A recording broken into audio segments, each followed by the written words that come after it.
was demolished. Our reporter Nozintombi Mia is there this morning. Let's cross live to her now. Nozintombi, what's the latest? Back to normal by later this afternoon. Clearing of the site has already started, or clearing of the roads has already started. Just to indicate that this was the second largest building to be demolished. It's standing at 108 meters. The tallest building ever to be demolished was at 114 meters. Our experts are quite proud to claim that this was probably one of the most difficult demolitions that they've had to work in or on, even worldwide. And together with the teams that were working on the demolition, it was completely successful. Just also to indicate that we've used 894 kilograms of explosives that brought the building down. The experts will be able to tell you the type of implosion method that was used. And for those, all of us who viewed it, they call it a waterfall effect. So it goes from one side down and everything then is contained. Also, just on inspection, which is not necessarily a detailed inspection, there have been no structural damages to the buildings around. We did do pre-demolition inspection, and there's a report per building. This demolition will then include having to inspect those buildings again to the last detail, including any cracks, any broken windows, any defects on the buildings. And we'll be able to compare pre and post, and then whoever must take responsibility will then take responsibility. So this then brings us to the end of what is an era, really.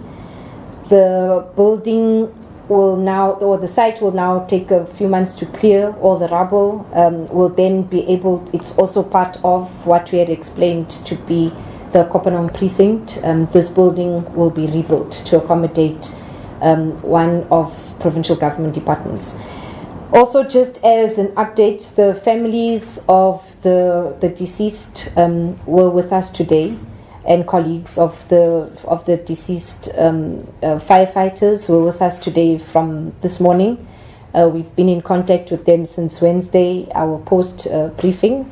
And they were with us to witness. Two of the families were here, and one was at a different viewing site. But they've been with us throughout. But just to, from my side, say thank you to Jet Demolition. A very, very complicated job, high risk. Everybody was extremely nervous. I think it can go one of two ways. It could either work or not.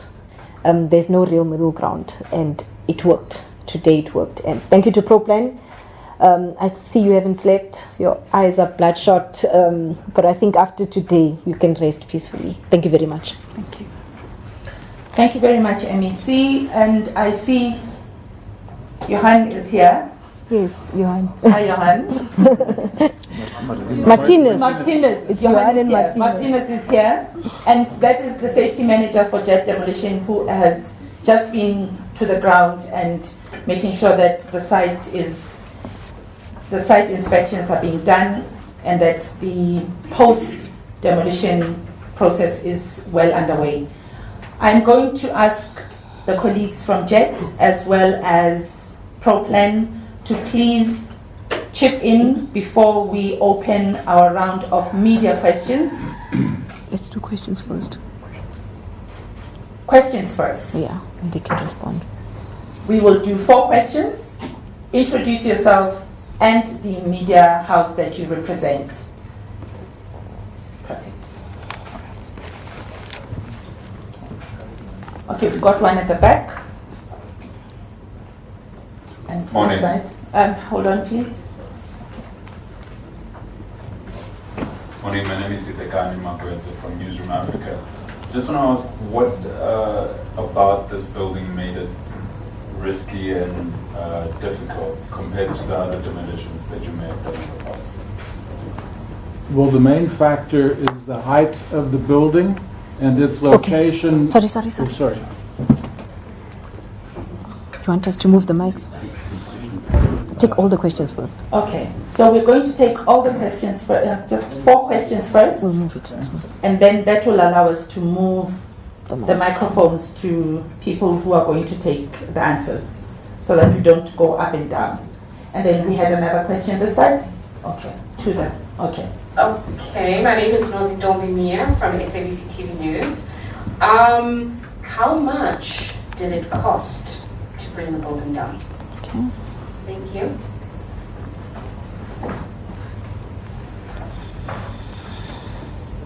Hello, Zara Curran from News 24. Is there a plan for that space yet? Has any plans been implemented to use that space and so on? Okay, I'll just add on to that question. Heidi Jockels from ENCA. If there is a plan for that space, how will you honour those that passed on, specifically, obviously, the firefighters? Okay. 4. Okay, I think we'll start. Must I start? Yes. You need to start. Okay. Thank you. We have budgeted, as a department, we've budgeted 114 million rand for the demolition. That included the structure or the engineers that have been working on engineering work that had to be done prior, and then the demolition itself today, and then clearing of the site, which should end by early 2020. To date, we have spent just on 90 million rand. We will know at the end of the process what is the total that we spent, but that's what we have budgeted for. Just to indicate that this building was a building owned by provincial government. It is so we have got 18 buildings in the CBD, which we are planning to refurbish and renovate for what we are referring to be called Kopanong Precinct. So the Kopanong Precinct will house all provincial government departments, head office staff in the CBD. That plan was in the process even before the fire. That building was one of those that should have been renovated and refurbished. It is now going to be rebuilt. So the land belongs to provincial government. The request for proposals on Kopanong Precinct, which is a 4-phase PPP process, public-private partnership, the advertisement went out on Friday. So one of the phases includes the rebuild of Bank of Lisbon, and once the proposal period ends, the technical teams will then assess, will then through the open procurement process then adjudicate and award a private partner to be able to revitalize, refurbish and rebuild Bank of Lisbon and the 17 buildings. What will we do to honor the families? I think we'll have discussions with the families as to what is the best that they would like. We would not want to impose. We can offer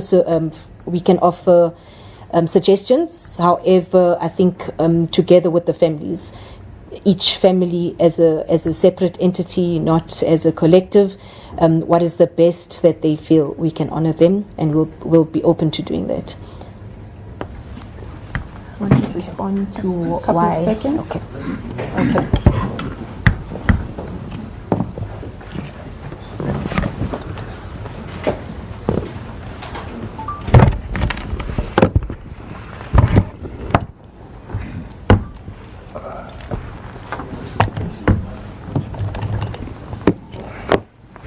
To answer the question about what was the main risk of this job, that was that you had a very high structure in very close proximity to other structures. The parking structure just to the west of the building was 7.8 meters away. So the total height of this building down to the lowest basement was 108 meters. So you have the great risk of rubble impacting that building nearby. Now, they mentioned the record height in the world of a building of this type, a steel reinforced concrete structure. The highest one demolished, there's been 2 of a similar height, 114 meters. That was at some distance away from other structures. So what made this so difficult was having these other structures right around us in very close proximity. So that's the big challenge. If this building was sitting by itself out in the open, the demolishing would have been much, much simpler. So to get the control that you need to make sure it collapses in the designed manner, that is the big challenge.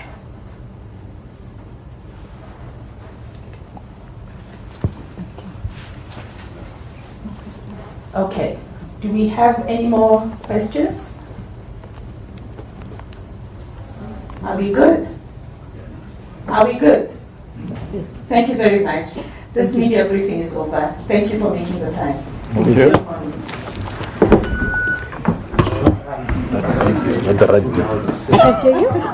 Well done. That I hear the sound too. Jeez, that's a really Well, several communities, we're going to come out, of that media briefing about the demolition of the Lisbon building. Now, several communities in and around Cape Town have been severely affected. They have been severely affected by, all right, I think we have the wrong story there. I'm going to wait till I get an instruction as to how to